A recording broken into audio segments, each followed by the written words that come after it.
Welcome back to another episode of History in Your Own Backyard. I'm your host, Susie Selleck, here today near Greenville, Ohio at Bears Mill, and I'm joined by Terry Clark. Terry, thanks for having us. Thank you for coming. So, on the second floor, there is something very interesting. You and I were just talking about it. Let's talk about this birthstone. The birthstones is the way we grind our grain today. And in 1848, Gabriel Bear traveled to France to pick up these stones, and these stones were sought after by world millers because they kept cool in the grinding process.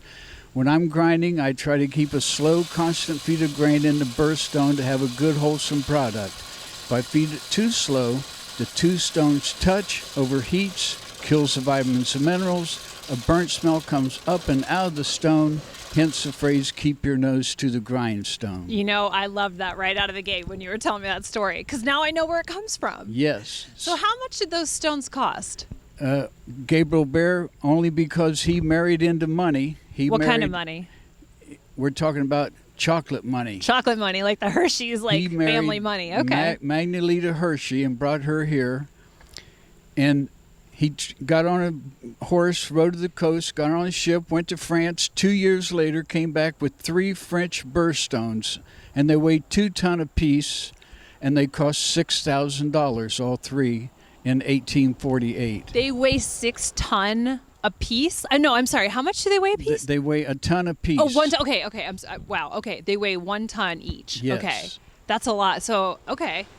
And he traveled all the way to France and brought them back, and they had to hire a team of oxen to get them from Cincinnati over the corduroy road, it was a muddy road, so they put trees across it, and they called it the corduroy road here to Greenville.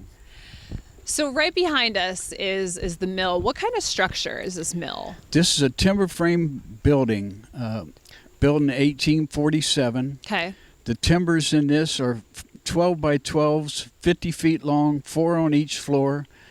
And I have a list of a barn that they built in the 1800s that a logger would pay 25 cents a tree to bring to the building site.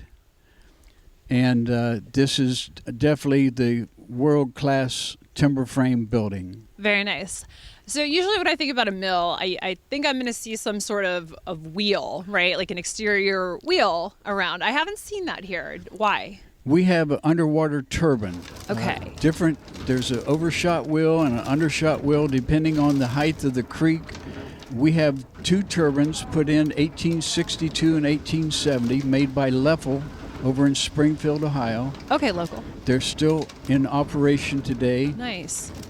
We use the one turbine to generate our electric and run 1st and 4th floor line shaft. The other turbine is a direct drive for the birthstone for our grinding. Yeah. How many stories in total? They call it a 3.5 story. 3.5 story. Terry, the body of water that goes underneath the mill, what kind of body of water is this? It's Greenville Creek. It starts over in Indiana. It's about 30 miles long. From 1824 to date, there was 1 mill every 2 miles. And what water flowed through one turbine flowed through the next turbine, a reusable source of energy that we should be using today. On the other side of the mill, okay, it's the mill race is 10 feet deep, 25 feet across, 800 feet long, hand dug by school kids, 50 cents a day, 1847 and 48. So school kids did that, huh? You bet. 50 cents a day is a lot of money. I'm pretty sure that's illegal by today's standards, yes.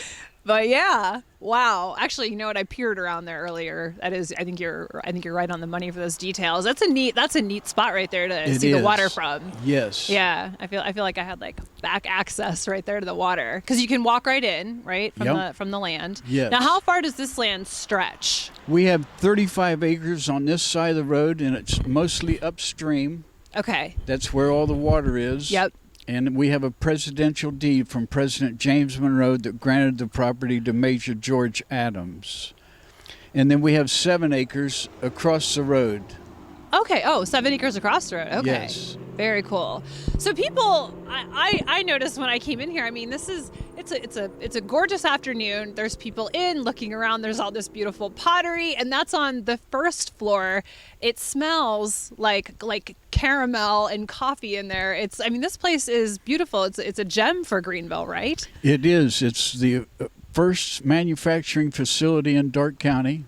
We get about 60,000 people through here each year, and it was voted the most historical visited site in the state of Ohio. I know why. Because I had one of those chocolate-covered peanut butter Buckeyes Yes. before we did this interview. Yes. That's why you have that many people come through here. I know. That thing was to They're die for. good. I'm gonna have to buy a couple more for my family before I go. But that was a treat. That was really good. What's one of your favorite things that you guys sell here at the retail level? I caught you. I know this isn't in the script. Let's see. I don't eat any sweets. I'll eat them for you. Okay. Totally fine. I would say probably the pottery. Okay, the pottery. is- Pottery's amazing. Yes. And my wife is a potter.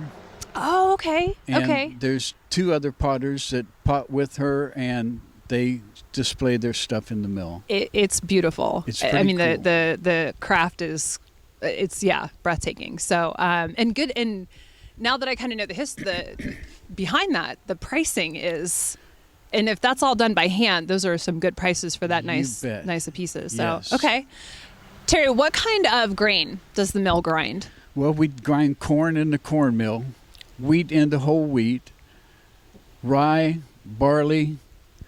We used to do buckwheat. Okay. Now we're Okay. doing spelt. Spelt is a grain that hasn't been genetically altered. It's like 5,000 years old. And people that are allergic to gluten can eat spelt because it has less gluten in it. I bought one of the spelt cookies. Can't wait to eat it before I run tomorrow morning. Yes. Okay. And- that's cool. So and- you guys just started doing that then? Yes. Well, probably about 3 years ago, there was a farmer that grew 70,000 pounds of spelt, and he'd ship it to Texas Yeah. and have it ground. And he heard about us being here 15 miles away. And so I'm grinding about 400 pounds a month for one bakery in Muncie, Indiana. Wow. And they're making spelt donuts, a healthy donut for Ball State University. Very cool. Oh, you get to be on the part of some innovation here. That's Well, great. Yes. What's your grinding process like? Well, I have the grain already up on the second floor, Yeah. and I put it in a hopper, and I start the turbine up, which starts the wheel. Terry, I understand that you have 2 sets of grinding mills upstairs, but can you talk to me about the roller mill? Yes, we have the burr stones, which was original, 1848 to 1882, they used the burr stones. Yeah. 1882, there were so many people coming across the country, the burr stones couldn't feed the masses of people, so they invented the roller mills. And there's 2 rollers that the grain gets crushed in, Yeah. and it goes through 3 machines 6 times, from one cut to a real fine cut. Okay. And by the time it gets to the end, it's overheated, and there's no vitamins and minerals left. That's the way Pillsbury grinds. We don't want to put Pillsbury out of business, so we don't use the roller mills. You guys don't use the roller mills. What do you use? We use the burr stones. Use the burr stones. If you use the roller mills, you have white flour. Yeah. And I tell people, don't eat anything that's white. White sugar, white flour, white rice, Very white bleached. salt. Bleached, right? Because it's all bleached to make it white. Eat brown rice, brown bread, brown sugar, sea salt. It's really simple. Okay. All of this for the roller mill. It's healthy. It's perfect. It makes sense. Good. Terry, when was this dam built? We have 3 dams here at Bears Mill. Okay. The first dam is upstream about a mile. Okay. It's 65 feet long, 7 feet high.